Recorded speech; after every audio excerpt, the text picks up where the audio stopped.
वास्तविक स्वरूप बता दिया।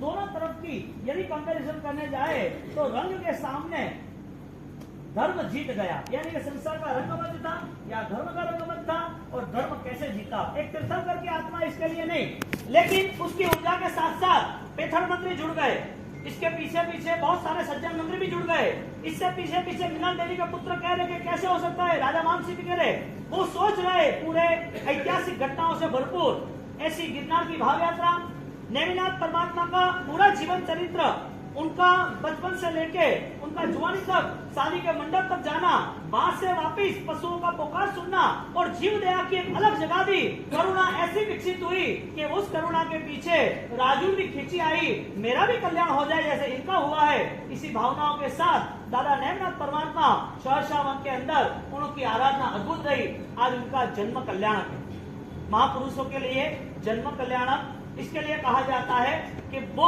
अपनी आत्मा की अंतिम स्थिति में आ गए हैं, यानी कि संसार की पूर्ण स्थिति खत्म हो गई, संसार अब आगे है ही नहीं, और उनके द्वारा अनेक आत्माओं अपने संसार को खत्म कर सकते हैं, जिसका नाम है कल्याण। ऐसे महापुरुष जिन्होंने ये अपना जीवन, यानी कि तीर्थंकर की आत्माओं ने अपना जीवन गिरनार तक ले गए, महायात्रा पूर्ण की, हमारे लिए तीर्थ यात्रा है, गिरनार की भाव यात्रा है, और नेमिनाथ परमात्मा की भौतिक यात्रा पूर्ण हुई। ऐसी सुंदर मजा की भाव यात्रा को लेके हमें वो भाव में जुड़ना है, क्योंकि इस महापुरुषों ने जो गिरनार के लिए किया है, तीर्थंकरों के लिए जो किया है, जैन शासन की रक्षा के लिए जो किया है, ये उनका बलिदान निष्फल नहीं जाना चाहिए, क्योंकि उनका बलिदान ऐतिहासिक है और वो परंपरा से चला आया है। तो हमारी भी फर्ज रहती है कि वो बलिदान के पीछे सुरक्षा का भी इंतजाम हमें ही करना है। तीर्थ है वो शासन का अंग है, ऐसे शासन के सातों अंगों में साधु साध्वी शावक शाविका जैन तीर्थ जैन शास्त्र वगैरह ये सारे जो अंग है, वो सारे के सारे अंग जैन प्रतिमा के साथ उस शासन की नींव है, मेन फाउंडेशन। यदि वो नींव ना होती तो शायद इतने सालों तक 2600 साल हो गए और परंपरा में हजारों लाखों साल हो गए, ऐसे लाखों करोड़ों साल वो परंपरा हमारे साथ जुड़ती ही नहीं। नेमिनाथ परमात्मा का पूरा जीवन चरित्र जो कृष्ण वासुदेव के समय में यादवपुर द्वारिका नगरी और वो पूरी परंपरा को लेके जब ये हमारे सामने इतिहास आता है तो ये बलिदान इतना फीका नहीं होता है। हम जो सोच रहे हैं इससे ज्यादा है, क्योंकि हमने जो सोचा बलिदान, वो बलिदान सिंपल सोचा कि इसने 11,000 किलो सोना दे दिया पेथर मंत्री ने, 3 दिन उपवास किए, पैसा ना भरूं तब तक मेरा उपवास ही रहेगा, भोजन पानी नहीं रहेगा। ये जो बलिदान हुआ ना, वो महाव्रत का मूल है। उन्होंने व्रत लिया था और वो व्रत महागुरु ने, सतगुरु ने उनको देखा उनके भाग्य पर और कह दिया कि तेरे भाग्य में शासन के लिए बहुत ही श्रेष्ठ कार्य लिखा हुआ है। उसको पता ही नहीं था। ये जीवन मिला और जीवन मिलने के बाद जीवन सार्थक होना वो बहुत बड़ी चुनौती है। जीवन मिलना पुण्य का उदय था, वो पुण्य के द्वारा सब अनुकूलता सामग्री मिल गई। अब उस चीज का उपयोग कैसे हो, वो सारी चीजों को हम 1 बाय 1 यहाँ पर हमारे अमित भाई यानी कि आहोर के पुण्यशाली परिवार है, तो वो आए हैं भाव यात्रा में हमको सबको इतनी भावनाओं में ले जाएंगे, आपके ना हाथ रुकेंगे, ना आपकी आंखें रुकेगी, ना आपके कान सुनने के लिए रुकेंगे। आप आनंदित रहते रहोगे, आपको लगेगा कि और दादा के पास जाना है। सबसे बड़ी बात तो ये है, 2-2 घंटे तक जब हम ये नेमिनाथ दादा की निष्ठा में रहते हैं, अपूर्ण निद्रा के भागीदार होते हैं। यहाँ हमारा कोई स्वार्थ है ही नहीं। ये नेमिनाथ दादा का कल्याणक जो मना रहे, पूरे विश्व में मना रहे। आज पूरे विश्व में जो जैन जहां भी है, वो उनको आज नेमिनाथ दादा का कल्याण को मना ही रहे, क्योंकि वो परमात्मा का प्रेमी है, नेमी प्रेमी है।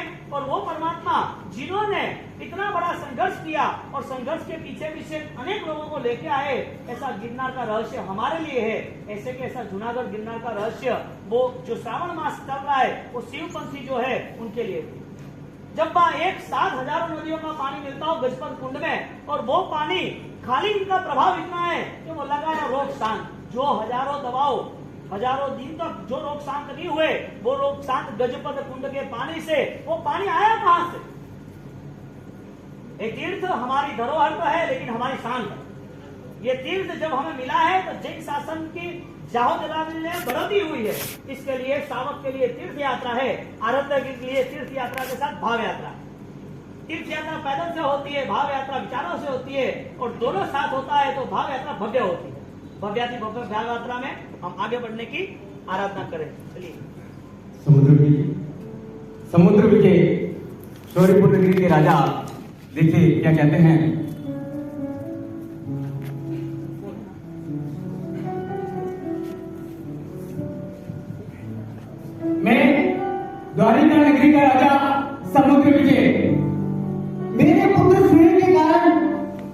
भविष्य में वो राजगद्दी संभालेंगे। इसलिए उनको हर तरह से कुशल बनाया। लेकिन तीर्थंकर की आत्माएं यह सारे संसार सागर से मुक्त होती है। शादी करने के लिए अंतिम क्षण तक पहुंच जाते हैं, तब तक मैं राजी था शादी नहीं करनी, ऐसा आपने मन बनाया, तब पूरा माहौल विवादास्पद हो गया। लेकिन जिनको आपने आत्मा का उद्धार करना हो कि कठिन दिनों से पीछे नहीं हटते, अपने गिरनार की पद यात्रा को भाव यात्रा में परिवर्तित कर दिया। और अंतिम समय यही है कि यह जीवन धन के बिना निष्फल है। मेरे पुत्र नील कुमार, आपने राजू को क्या किया, लेकिन आपने अनेक आत्माओं का उद्धार किया। धन्य है आप नील कुमार, धन्य है आप नील कुमार। धन्यवाद। हाँ अभी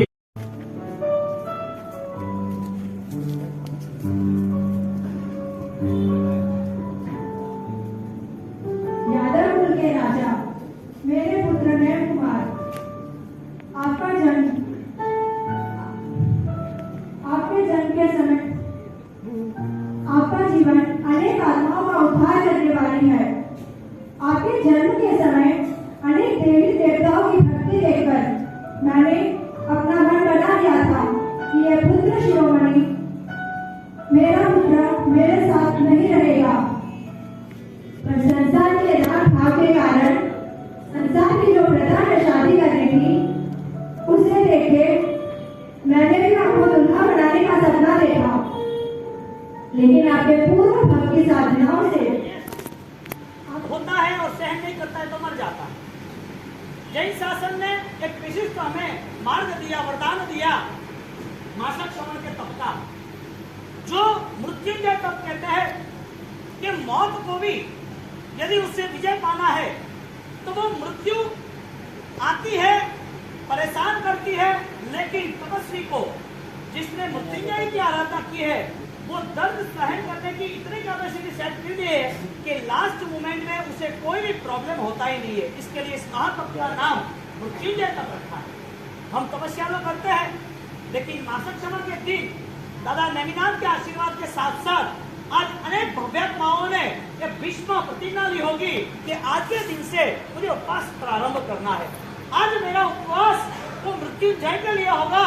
अनंत काल के भोजन के साथ आज अंत करेंगे भोजन का, और हमारा कर्मों का अंत होगा भजन से। यानी कि मेरा भजन प्रारंभ हुआ आज नेमिनाथ तेरे आशीर्वाद से। आज के दिन से जो मासक श्रवण का दिन है, वो मासक श्रवण के दिन आज कई पुण्यात्मा ने मन बनाया है। मन बनाने का वापिस आप जिगर रखना, क्योंकि आपको 1, 2 दिन या 3 दिन आपको थोड़ा हार लगेगा। आज कई ऐसे सिद्धि तपे जो ऑलरेडी फर्स्ट टाइम प्लेयर है, पहली बार ही जिसने स्टार्ट किया है। ऐसे कई पुण्यशाली है जिसके घर छोटे छोटे बच्चे हैं और दोनों ने देरानी जेठानी दोनों साथ किया है। ऐसे कई लोग हैं जिसने दुकान में अकेले हैं, मैनेज करना है, फिर बोला बाबूजी आशीर्वाद सब हो जाएगा, आशीर्वाद से सब कुछ होता है।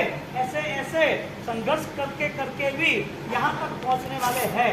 आज 5वीं बारी पूरी हुई, कल 5वीं बारी का व्यासना है, 6ठी बारी यानी कि 4थी बारी स्टार्ट होगी।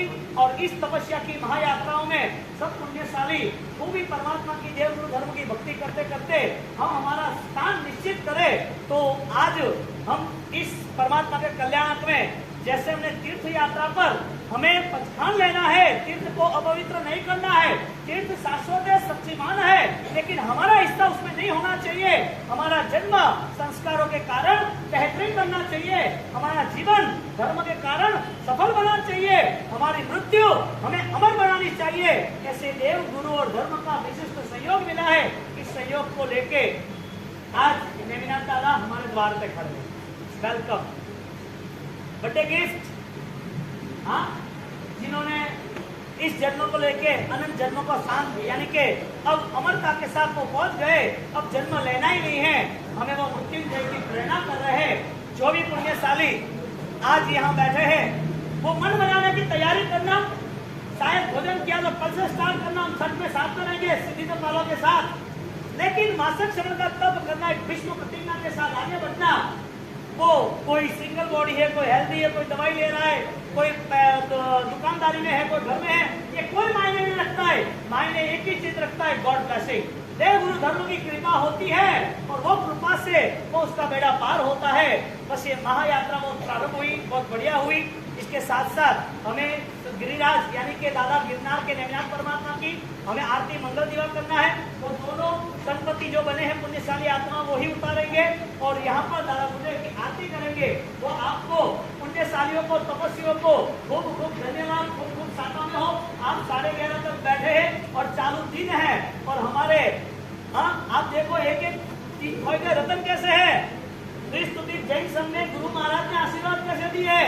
वो हमारे मेहुल भाई आए थे, वापिस हमारे अमित भाई आए हैं, वापिस आगे वो चेन्नई वाला मुद्दा आया है। गुरु महाराज के 7वें के दिन यानी कि गुरुदेव ने 7 राजेंद्र कोष बनाया, विधान राजेंद्र कोष, उसका बेहतरीन शुद्ध महिमा, शुद्ध तीर्थ, शुद्ध सागर, उसका एक बेहतरीन अनुष्ठान रहेगा। वो भी इसी दिन पधारेंगे।